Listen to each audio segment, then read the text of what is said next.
My name's Richard. I'm 50 years old, or I guess I was when this whole thing kicked off. And if you're wondering how someone like me ended up walking out on their family without a word, well, it wasn't one big moment. It was a slow boil. You know how they say if you put a frog in a pot of boiling water, it'll jump out immediately, but if you heat the water slowly, it'll sit there until it cooks? That was me, sitting in the pot for years. Decades, really. And the kicker? I didn't even realize the water was hot until someone handed me a crown that read King of Letdowns in front of everyone I loved. Or thought I loved. Let me rewind. I've been married to my wife, Marlene, for 27 years. We met in college. She was the loud, confident one, and I was the guy who could fix your computer and grill a perfect steak. We had our daughter, Olivia, a few years after graduation, and I won't lie, she became the son my world revolved around. I wasn't the perfect dad, who is, but I was there. Every recital, every flu season, every college move-in day. I worked a stable IT job I never loved but stuck with because someone had to keep the lights on. Marlene was a stay-at-home mom who dabbled in selling essential oils and later ran a women empowerment Facebook group that mostly involved gossip and passive-aggressive Bible quotes. We had a house in the suburbs, 2 cars, a dog named Max. From the outside, we looked like one of those stock photo families. But inside, things chipped away. It started small. Marlene would interrupt me constantly, like my voice didn't matter. At first, I laughed it off. That's just how she is, I told myself. Then there were the digs. If I took a nap after work, she'd joke. Must be nice to rest when you've done the bare minimum all day. If I forgot to pick up milk, she'd sigh and say, "You had one job." Always in that half-laughing tone, the kind that made you feel like you were being too sensitive if you got upset. I started noticing how often Olivia would roll her eyes when I tried to give her advice, or how my suggestions were always the ones ignored at family meetings, until someone else repeated them louder. I wasn't a victim, not really. I was just a placeholder, a background character in my own life. So when my 50th birthday came around, I didn't expect much. Maybe a dinner, a quiet cake, just a night where I'd feel seen. Instead, they threw a surprise party at our house. Everyone was there, Marlene's book club, Olivia's friends, even my younger brother, Jeff, who never showed up to anything unless it involved free booze. They had streamers, balloons, a Happy 5-0 banner, and a grill already prepped with ribs and burgers that I apparently was supposed to cook. No one asked me if I wanted to cook on my own birthday, but I smiled, because that's what I do. The crown came out about halfway through. It was Olivia's idea. A paper Burger King-style crown, glittered in red and gold, with thick Sharpa letters that read, King of Letdowns. Everyone howled with laughter. Marlene clapped like it was the best joke she'd ever heard. Even Jeff leaned over and said, "Damn, bro, that's cold, but kinda true, right?" I laughed too. A short, stiff laugh. The kind you let out when your stomach's twisting, but you don't want to make a scene. After I grilled the food, I was the one taking group pictures. "Dad, take one of us," Olivia shouted. "And one more. Make sure everyone's in it." I wasn't in a single photo that night. Not one. When it was time to cut the cake, someone shouted, "Make a wish, Rick. Wish for a personality." More laughter. My hands clenched around the knife, but I smiled again. I always smiled. Later that night, after everyone left, I was still cleaning up. Marlene was scrolling through her phone on the couch, barefoot, a drink in hand. I asked her, "Hey, did you really think the crown was funny?" She didn't even look up. Just said, "It was just a joke. Lighten up. You're so sensitive lately." That night, after she went to bed, I sat in the dark and stared at the blinking cursor on a travel website. I didn't know where I was going, just that I was going. I booked a one-way ticket to a small town in Oregon. I'd visited once on a work trip and remembered it being quiet, green, with a small diner that made the best peach cobbler I'd ever had. I didn't pack much, just clothes, my laptop, a few books, and Max. Yeah, I took the dog. No one even noticed until I was gone. I left a note. Nothing dramatic. Just, "I need to go. I don't think I've ever really been happy. Take care of yourselves. Richard." I put it on the kitchen counter with my house key. 2 weeks later, Olivia's post popped up on Facebook.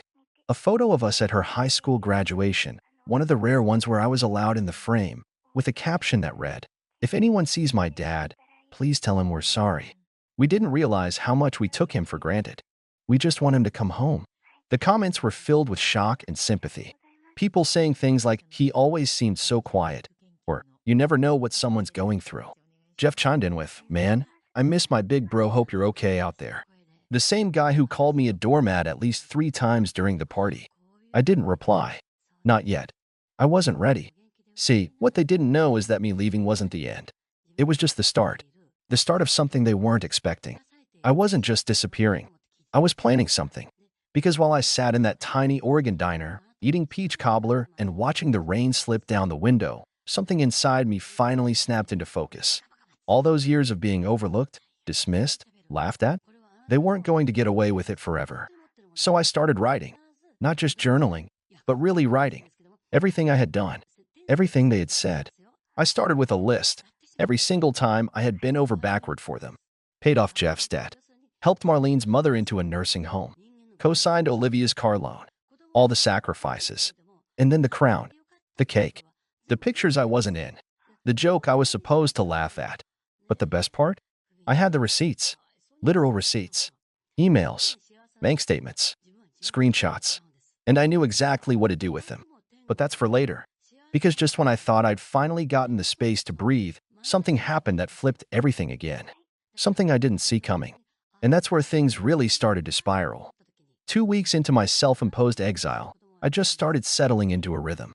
Wake up early. Walk Max around the foggy streets. Brew coffee that didn't taste like burnt regret. Write. Eat. Read. Sleep. Repeat. For the first time in what felt like decades, my chest wasn't weighed down with invisible bricks. I wasn't smiling just to keep the peace. I was quiet, but it was peaceful quiet, not the suffocating kind. The town I landed in, Ashbrook, was one of those blink and you miss it places. One main street, a gas station that also sold bait, and a diner called Rosie's where the waitresses called everyone Han, and the jukebox only played music from before 1985. I rented a tiny furnished studio above an antique shop. The landlord was a retired mechanic named Daryl who reminded me of the kind of dad I always wanted, direct, but kind. He didn't ask questions when I told him I needed a place fast and paid the first 3 months in cash. It should have been enough. Just laying low, healing, figuring myself out. But then I got the email. The subject line was, "Urgent, about Dad." It was from Olivia. I stared at it for hours before I clicked it. My finger hovered over the trackpad, heart pounding, Max's tail thumping lazily beside me like a metronome. When I finally opened it, the first line was, "Please don't delete this." She said she didn't understand at first. That the party had just seemed like harmless fun, a little roast to lighten the mood. That she didn't realize the crown would hurt me. That she thought I always took jokes well. She apologized. Not for the first time. Apparently, she said she'd been calling, texting, posting, but this was the first time she didn't try to justify it. The email ended with, "You were always the one holding us together, and we let you become invisible. I'm sorry, Dad. I miss you." I didn't reply. Not because I didn't feel anything, but because I felt too much. So I just saved the email and went back to my writing. Because by that point, the revenge plan was already in motion. I don't mean petty revenge. Not slashing tires or draining joint accounts. I mean clean, undeniable consequences. I wanted them to understand what they'd lost, not just emotionally, but practically, financially, socially. I'd built more of their lives than they realized, and now I was going to let them feel what happened when I stopped. The first thing I did was call our financial advisor, Dale. We'd worked with him for years. I told him, calmly, that I wanted to remove my name from all joint accounts and transfer my investments to a new individual portfolio under my name only. He paused. "Richard, you sure? That's a big step." "I'm sure." "Does Marlene know?" "She will." The second thing I did was contact the mortgage company. The house was technically in both our names, but I'd been the sole payer for the last 15 years. I had the bank records to prove it. I stopped the automatic payments. Same for the utilities. I knew Marlene didn't even know how to log into the billing portals. I'd set them up and maintained them all myself. She hadn't paid a single bill since 2007. I gave it 3 days. On the 4th, my phone, finally powered on again, buzzed with 20 missed calls from her number and 3 voicemails. I didn't listen to them. I just blocked the number. Then came the Facebook messages. First from Jeff. "Yo bro, we gotta talk. Everything's falling apart. Call me." Then from her. "What are you doing? This isn't funny anymore. Come home. We need to figure this out." And finally, a public post. "Marlene, ever the queen of vague drama, posted. When someone you love chooses to abandon their family instead of talking like an adult, it says more about them than you. Cue the flood of sympathetic comments from her church friends and MLM squad. But what struck me were the comments underneath those. Quiet ones. From people I barely remembered. A former coworker of mine. I always thought Rich deserved better. Hope he's doing what's best for him. Another. I saw what happened at that birthday party. It wasn't okay. Marlene deleted the post within hours. But then the real unraveling began. Jeff, who had come to rely on me bailing him out of everything from credit card debt to car repairs, suddenly found himself denied when he applied for a loan. Turns out, cosigners matter. Olivia's car loan payments were still being drafted from the joint account until they weren't. Her next payment bounced. I wasn't being cruel. I just stopped carrying weight no one acknowledged. The tipping point came 2 weeks after the birthday party. I got a certified letter forwarded from our old address to my studio in Ashbrook. It was from Marlene's lawyer. She was filing for separation, but not just that. She was claiming emotional abandonment, seeking alimony, and trying to argue that since she had been a stay-at-home mother, she was entitled to the majority of our assets. I laughed. I actually laughed out loud. Because I knew something she didn't. I've been documenting everything for years. Not out of malice, just out of habit. Every tax return, every check, every tuition bill. Even every time I fixed her mother's leaky roof or rewired the laundry room. I hired my own lawyer. A quiet, methodical guy named Arthur who loved facts more than drama. When I met him, I handed him a thick folder of documents and a USB drive. He whistled. "This is thorough." "I'm an IT guy," I said. "I back things up." Arthur grinned. We built the case carefully. Not to destroy her, but to expose the truth. That I had been the sole financial provider, the emotional load bearer, the one who had kept the entire machine running while being mocked, minimized, and dismissed. But even as we prepared, a small part of me still hoped for something different. A letter. A real apology. Something that showed she understood, not just that I was gone, but why. Instead, I got a phone call from Olivia. I let it go to voicemail. Her voice was shaky. "Dad, things are getting really bad here. Mom's been freaking out. She's trying to sell the house, but it turns out she can't without your signature. Jeff's staying with us and they're fighting constantly. I don't even feel safe. Please, please call me." And then she whispered, like she didn't want anyone to hear, "I think I'm starting to understand why you left." I sat there, staring at the phone. Max lifted his head and looked at me, like he was waiting for a command. That was the moment. The turning point. Because now, for the first time, someone wasn't just begging me to come back. They were starting to see the truth. And that meant it was time to take the next step. Time to show them what happens when you push someone too far, and they finally push back. I played that voicemail back a few times, each word settling differently in my chest. Olivia's voice wasn't the chipper, dismissive tone I'd gotten used to, the one she used when she called me extra or told me to stop being so old-fashioned. No, this time it was soft, raw, like she was finally peeling back the layers. But it didn't change the plan. See, I knew the kind of person Marlene was. She wasn't the scream and throw things type. She was worse. The quiet manipulator. The professional victim. She had this uncanny ability to spin everything just enough that people doubted themselves. You didn't even realize she was gaslighting you until you were knee-deep in guilt over something she did. I hadn't just walked away from a marriage. I'd escaped a psychological maze. And now, watching her world slowly fall apart without me holding the beams up, it wasn't satisfying in the way revenge usually is in movies. It was clarifying. But Olivia was different. At least I wanted to believe she was. And the voicemail? That was the first breadcrumb. I wasn't ready to call her back, but I did something I hadn't done since I left. I sent a reply. Just a text. "I heard your message. I'm okay. I'm not ready to come back, but I'm listening." No response for hours. Then, "Thank you." Just knowing that helps. Small step, but a step. Meanwhile, things on Marlene's side were unraveling faster than even I predicted. The next move in the game came when Arthur, the lawyer, filed a formal motion to contest the financial claims and the separation filing. We attached copies of my pay stubs from the last 20 years, a breakdown of every expense covered solely by me, and, my favorite part, a year-by-year log of the money I funneled into Jeff's black hole of debt. Marlene had claimed I'd been emotionally absent for years. Arthur countered with birthday videos, vacation photos, text messages, and even therapy invoices where I'd paid for Olivia's counseling after a high school breakup. He built the case like a house of cards, one brick of proof after another until the foundation of her story started to shake. I wasn't trying to win custody. There was no child involved. I didn't want the house. I didn't even want revenge in the financial sense. I just wanted the truth to be undeniable. I wanted her to stand in court and have to explain why she thought a man who did everything for his family deserved a crown that called him a failure. Word started to spread among the extended family. My cousin Teresa reached out. I always thought Marlene was intense. We just didn't say anything. A couple of Olivia's old teachers sent me private messages on Facebook. You were always at parent-teacher night. Never missed one. Some kids don't have that. Olivia was lucky. Funny how people see things in hindsight.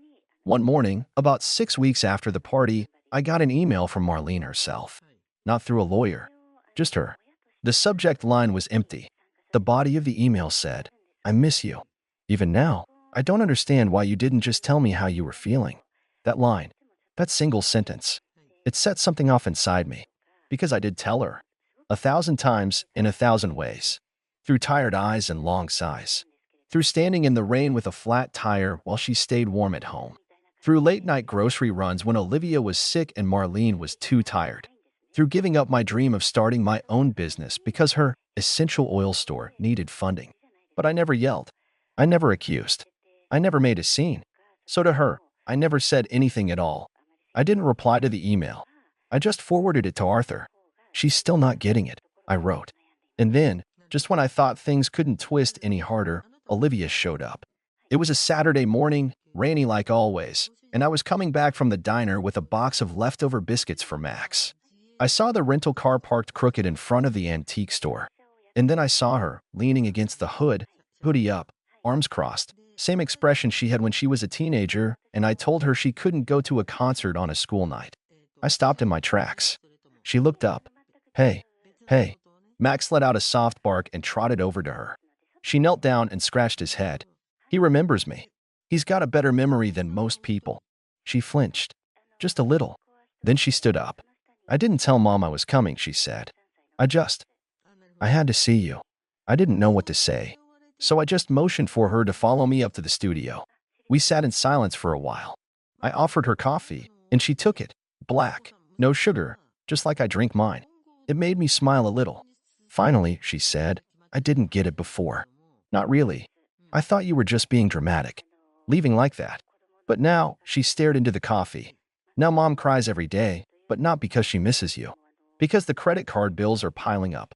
Because Jeff won't stop drinking in the basement. Because the house is cold and she doesn't know how to reset the thermostat." She looked at me. "She misses the benefits of you. Not you." I didn't say anything. I just let her talk. "And I think I was starting to turn into her," she whispered. "Making fun of you. Dismissing everything. I didn't realize how much I took you for granted until you were just gone." She looked around the small space, books piled on the desk, Max curled up on the rug, a half-finished jigsaw puzzle on the coffee table. "It's not much," she said, "but it feels more like a home than our place ever did." That got to me. I leaned back, arms crossed, unsure of how to respond. I didn't want to comfort her. Not yet. I wanted her to sit in that discomfort, because that's what I had done for years. But then she asked something I wasn't ready for. "Are you coming back?" I looked out the window, rain tapping gently on the glass. A slow breath in, a slow breath out. "I don't know," I said, "but I'm not done yet." She didn't press. She just nodded, then stood up. Before she left, she paused at the door. "I hope, someday, I earn the chance to be part of your life again." And then she was gone. I stood there for a long time. The next morning, I called Arthur. "It's time," I said. "Let's go to court." What happened next? Well, it changed everything. 3 months later, I stood outside the courthouse in my one decent suit, the same one I wore to Olivia's graduation, back when I thought everything I did mattered. My palms were dry, my breathing steady.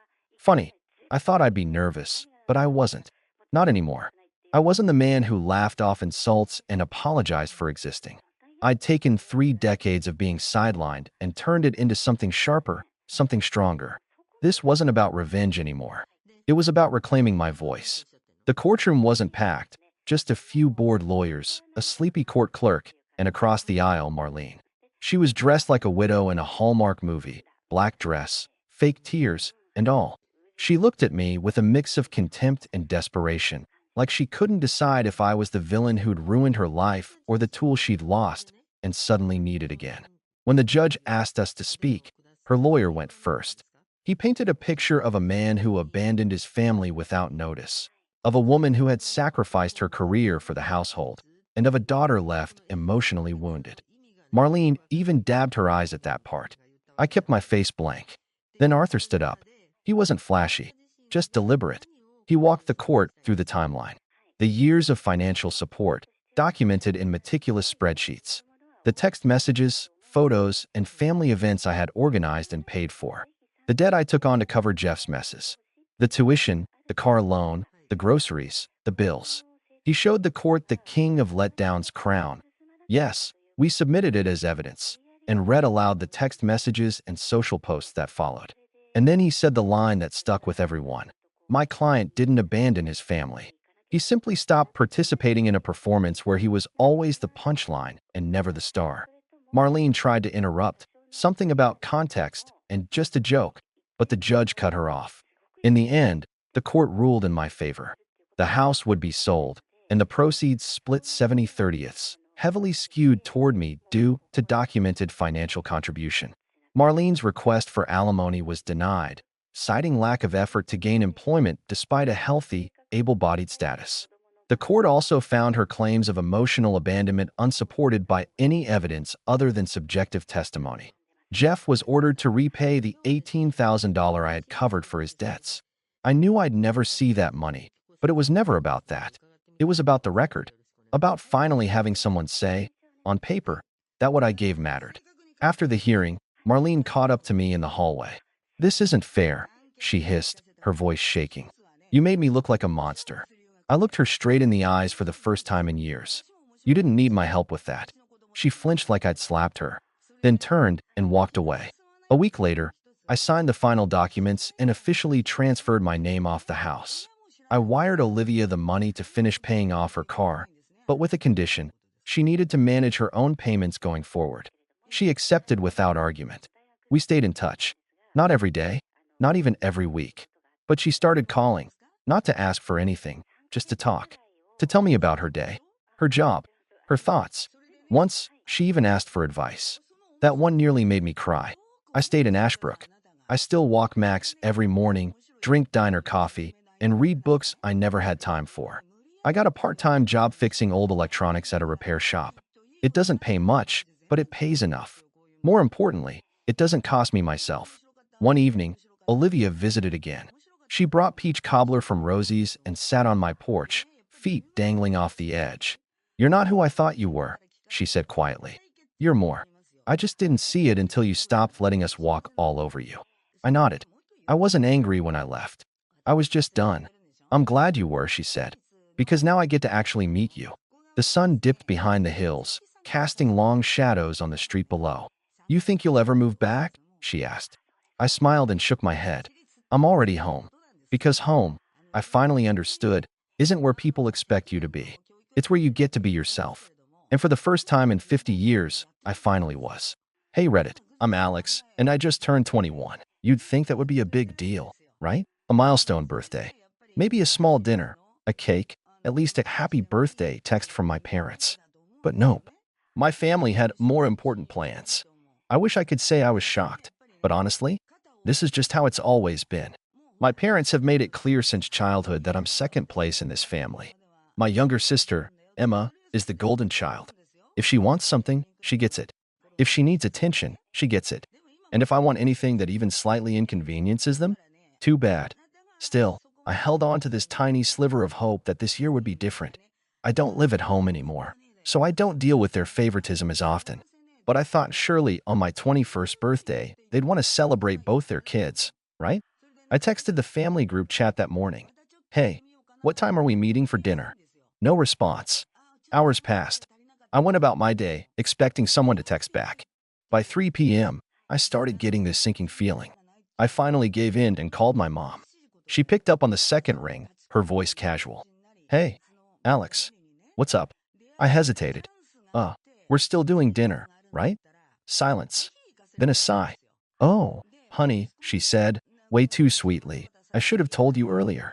We're going out tonight with Emma. My stomach dropped. You're, what? She sounded almost bored. Emma has some exciting news, so we're taking her out to celebrate. I blinked. It's my birthday. She laughed, like I was a little kid whining about losing a toy. Oh, Alex, don't be so dramatic. We'll do something for you next weekend, okay? In the background, I heard Emma's voice. Is that Alex? Tell him we'll save him some leftovers. More laughter. I felt my face heat up. This wasn't just neglect. This was deliberate.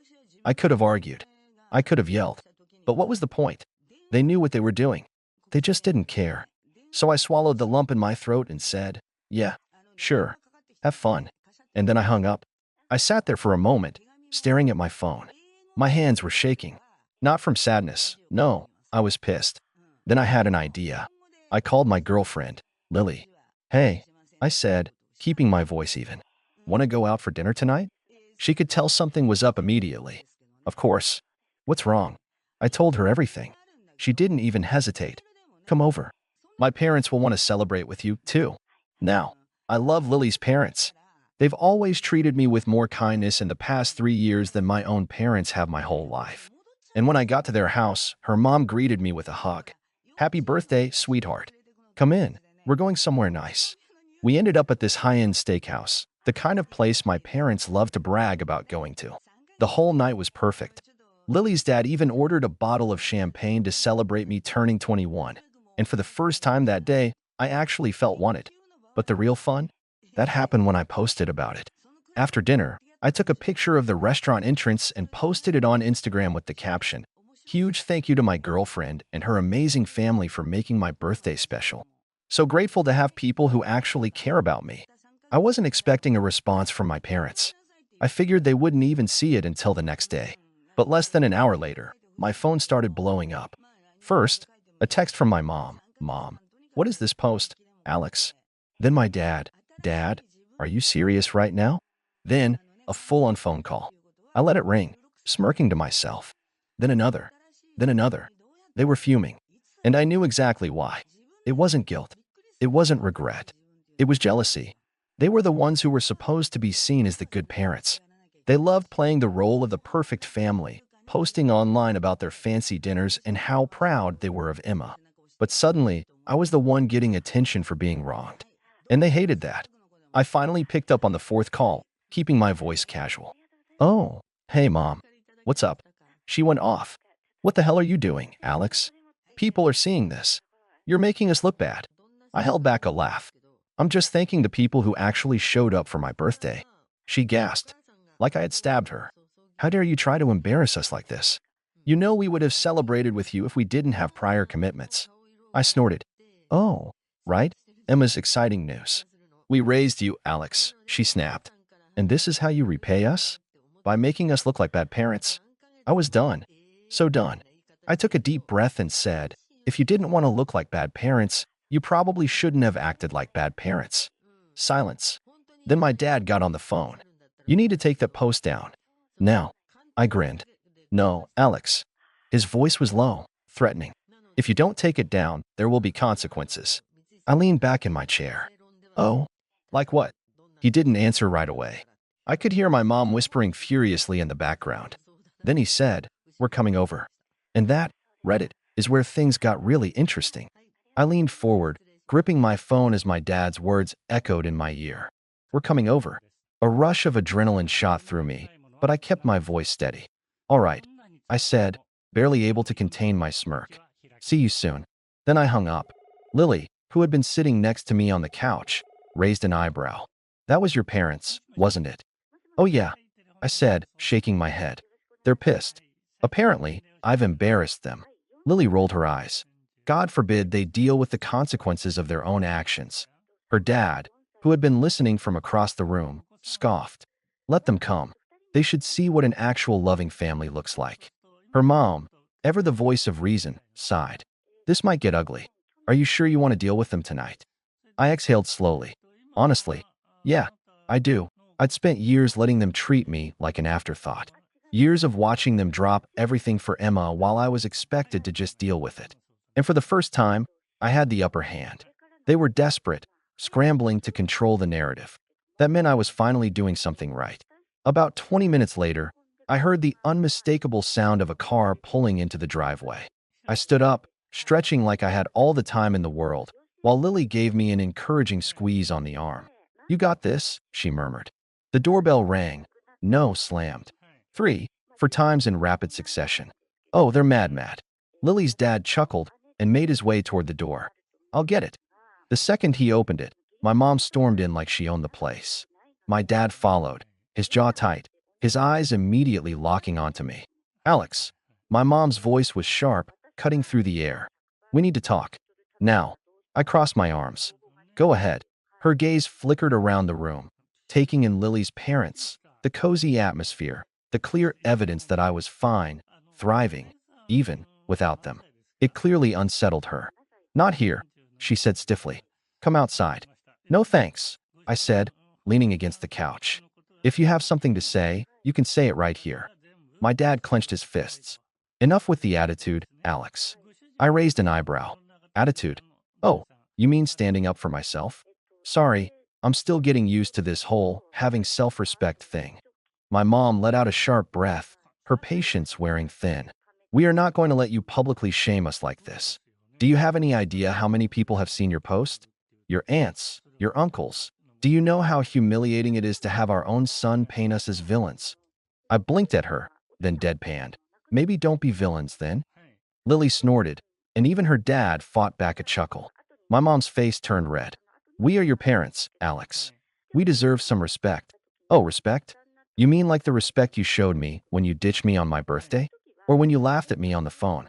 Or when you made it abundantly clear that Emma will always come first?" I shook my head. "Sorry, I must have missed the part where you actually earned my respect." My dad took a step forward, his voice low. "You're being dramatic." "No, I'm finally being honest," I shot back. The tension in the room was thick. My parents weren't used to this. They were used to me backing down, apologizing, folding. But not this time. Then my mom's gaze landed on Lily. More specifically, the way she was sitting so comfortably beside me, holding my hand like she belonged in my life. And that's when I saw it. The moment my mom realized that I had people now. People who weren't obligated to love me, but did anyway. People who saw my worth, something she never cared to do. And she hated it. "So this is what this is about," she said, voice dripping with condescension. "You're trying to replace us with them." Lily stiffened beside me, but I just shrugged. "If the shoe fits." My dad scoffed. "Enough of this nonsense. You're taking that post down. Now." I grinned. No, his nostrils flared. "Alex, don't test me." "Or what?" I challenged. "What exactly are you going to do? Ground me? Take away my phone?" "Oh wait, you can't, because I don't live under your roof anymore. You have zero control over me." That hit a nerve. My dad's face turned an ugly shade of red, and for a second, I thought he was actually going to lose it. My mom, on the other hand, had gone eerily quiet, and that's when she played her trump card. "You're going to regret this, Alex," she said softly. "You don't realize what you're throwing away." I tilted my head. "What am I throwing away exactly?" She gave me a knowing look, a look that sent a cold chill down my spine. And then she said, "Your inheritance." I couldn't help it. I actually laughed in her face. It was almost instinctual, like a reflex I couldn't hold back. I looked at my mom, eyes narrowing, and let out a short, bitter laugh. "Inheritance?" I echoed, still chuckling. "What inheritance? You think I need your money? You really don't get it, do you?" She froze, clearly thrown off by my reaction.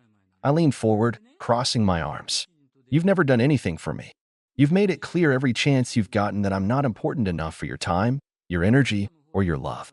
So spare me the lecture about what I'm throwing away, because guess what? You've got nothing left to give me." My mom's mouth opened and closed like a fish, her face twisted in a mix of confusion and anger.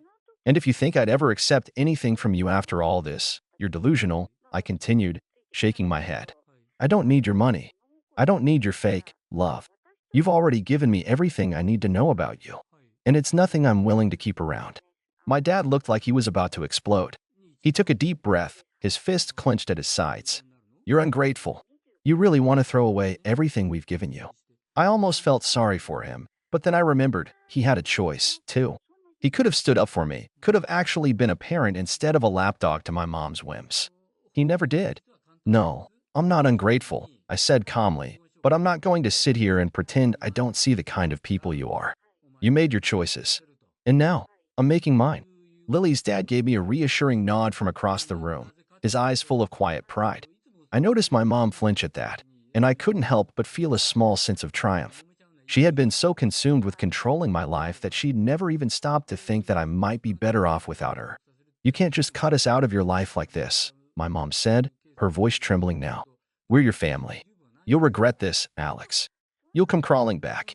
Right, I said sarcastically. I'll be right there, begging for more empty promises and disrespect. But that'll never happen, because guess what? You've already shown me who you really are. I stood up, my legs feeling surprisingly steady. And I'm done. So, if you want to keep throwing threats and guilt trips at me, go ahead. But just know, I'm not falling for it anymore. My dad opened his mouth again, but this time, he just snapped it shut. They had nothing left. The power they once held over me, the manipulation, the control, it was gone. My mom's eyes were practically burning with fury, but I didn't flinch. Instead, I turned to Lily's parents, giving them a nod of appreciation. Thanks for letting me have this moment, I said softly. But I think it's time for them to leave. Lily's mom, ever the calm one, smiled and stood up. We're going to grab a drink in the kitchen. You two should talk. As they walked away, my mom's voice shot through the silence. You're making a mistake, Alex. You'll see. I didn't even acknowledge her. I was done listening to their empty threats. I didn't need to say anything else.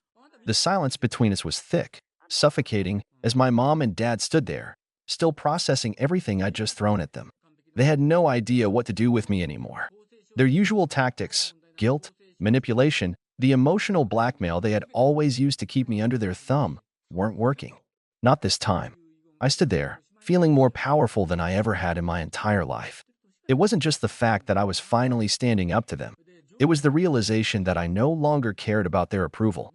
Lily's parents stayed in the background, sensing the tension but giving us the space we needed. I could feel their support without it ever needing to be said. They weren't just on my side, they were family in a way that felt real. And for the first time, I didn't feel like I had to apologize for existing. Finally, my dad spoke again, his voice low and dangerous. You think this is funny? You think you're going to get away with treating us like this? I locked eyes with him, unfazed. Get away with it? Dad, I've been trying to get away from you for years. The words hung in the air, stark and painful. It was like a weight I'd been carrying for so long finally lifted off my chest. My mom, still fuming, tried one last tactic.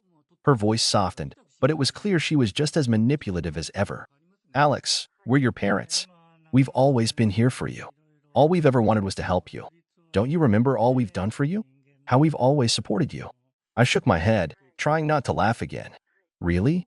Is that what you think? Because I don't remember any of it. I remember being ignored, pushed aside, made to feel like I wasn't good enough. I remember being the last choice. But sure, if you want to pretend that you've been perfect, go ahead. Her face twisted in a mixture of shock and fury, and I could see the cracks in her perfect little world start to form. She hadn't expected me to fight back like this. She thought I would fold, that I would cave in and beg for their approval like I always had. But that wasn't who I was anymore. This is your fault, Alex, my mom spat, her voice shaking. You're the one destroying this family. You think you can just replace us with them? I looked at her, my eyes cold. No, Mom. You've been replacing me my whole life. This is just me finally realizing I don't need you anymore. And you've already lost. She took a step forward, her eyes burning with rage. I'm your mother. You will never get rid of me. I held up my hand, cutting her off. I don't need to get rid of you. You've already done that to yourself. You've pushed me away for years. You've made it clear where your priorities lie, and I'm not on that list. Lily's dad stepped forward, his calm demeanor cutting through the tension. I think it's time for you two to leave. Now. His voice was steady, unshakable, and the finality in his tone made it clear there would be no more discussion. My mom stared at him, fury flashing in her eyes, but even she knew she was losing. My dad muttered something under his breath and started to walk toward the door, his shoulders tense, but he didn't say another word. They both walked out without another word, the door slamming behind them. I stood there, still processing everything that had just happened. It was surreal. Lily came over and wrapped her arms around me. You did it, she whispered, her voice thick with emotion. You stood up for yourself. I'm so proud of you. I hugged her back, feeling a rush of relief wash over me. I don't even know how I did it. It's like they just finally don't have any power over me anymore. Her mom and dad came over and gave me encouraging pats on the back, but it was Lily's words that really stuck with me. You're not alone anymore. We've got your back, always. The weight on my chest had finally lifted. For the first time, I could breathe without that constant pressure weighing me down. I could see a future where I didn't have to beg for scraps of love or attention. A future where I made my own choices, where I was in control. The whole night felt like a strange, surreal blur, but I knew one thing for sure. I had finally stood up for myself. And I wasn't going back. Hours passed, and the evening continued on in a strange kind of calm. The tension that had built up throughout the night seemed to have evaporated the moment my parents walked out the door. But that calmness didn't last long. Just as I started to relax, my phone buzzed. I glanced down at it, half expecting something mundane. But as I saw my mom's name flash across the screen, I could feel my blood pressure rise again. I didn't even want to look at it, but I did anyway. A text from her. We're not done here. You'll regret this. We'll be contacting the lawyer about your inheritance. You'll pay for this. I could almost hear her shrill, venomous voice in my head as I read the message. It wasn't a threat, it was a promise, and I knew it. But the difference now was that it didn't scare me anymore. It didn't hold the weight it once did. I glanced at Lily, who was sitting next to me, her parents giving us some space to just process the night. I showed her the message, and she let out a soft laugh. Is she serious? She asked, raising an eyebrow. Dead serious, I muttered, but there was no trace of fear in my voice. If anything, I was amused. I hit the reply button, my fingers typing with confidence, almost like the words were coming from a part of me I didn't even know existed. You're right. You won't be done here. But I'll tell you this, keep your money. You can keep your inheritance. And when you decide you want to talk to me like an adult, without the threats and the manipulation, you know where to find me. But don't bother trying anything else. It won't work. And if you think I'm scared, you've got another thing coming. I hit send, and the weight that had been on my shoulders for so long felt even lighter. It felt like I had closed a chapter of my life that had dragged on for way too long. Just as I put my phone down, it buzzed again. This time, it was my dad. He didn't even bother with a message, just a string of angry voice notes. I clicked on the first one, listening to him rant about how I was ruining my life, how I was going to regret this, how I was throwing everything away. I let the message finish, then clicked the next one. Another tirade. The same insults, the same empty threats. And then another. And another. They were getting more frantic, the desperation in his voice growing. But none of it hit home. I didn't even bother replying. I didn't need to. There was nothing left for me to say. Lily's dad caught my eye from across the room, raising his eyebrows with a knowing look. Everything okay? I nodded, my lips curling into a small but satisfied smile. Yeah, they're just not used to me standing up for myself. But they'll get over it. Lily leaned in closer, wrapping her arms around me again. You've got this. They can't touch you anymore. And that was the truth. I realized something then. There was nothing they could take from me that mattered. Not their threats, not their manipulations, not even their inheritance. I'd already walked away from their version of family and stepped into something real. My phone buzzed again, and I glanced down. This time, it was a text from my sister. Mom and Dad are furious with you. You really messed up this time. I could feel the old anger bubbling up again, but this time, I wasn't going to let it control me. I wasn't going to get sucked into her drama, her victim complex. I wasn't going to play her game. Instead of replying, I looked at Lily, smiling warmly. You know what? I said, standing up. I think it's time for a celebration. I'm done with all of this. I grabbed my jacket, turning to Lily's parents with a grin. Let's go grab some drinks. We've got a lot to celebrate. As we left, I didn't feel the bitterness or regret I had expected. Instead, I felt like I was finally walking away from a life that had been holding me back into a future that was mine to shape. And as I stepped out into the cool night air, I realized that the family I'd been searching for, the family I had been longing for, had been here all along. Not in the people I was born to, but in the ones who chose to stand by me, who supported me, who cared about me. I didn't need anyone's approval anymore. I didn't need their toxic love or their manipulation. I had found something better, and nothing, not even their money or their threats, could take that away from me. And that, for the first time in my life, felt like true freedom. So what do you think? Am I out of line for standing up to them? Or did I do the right thing?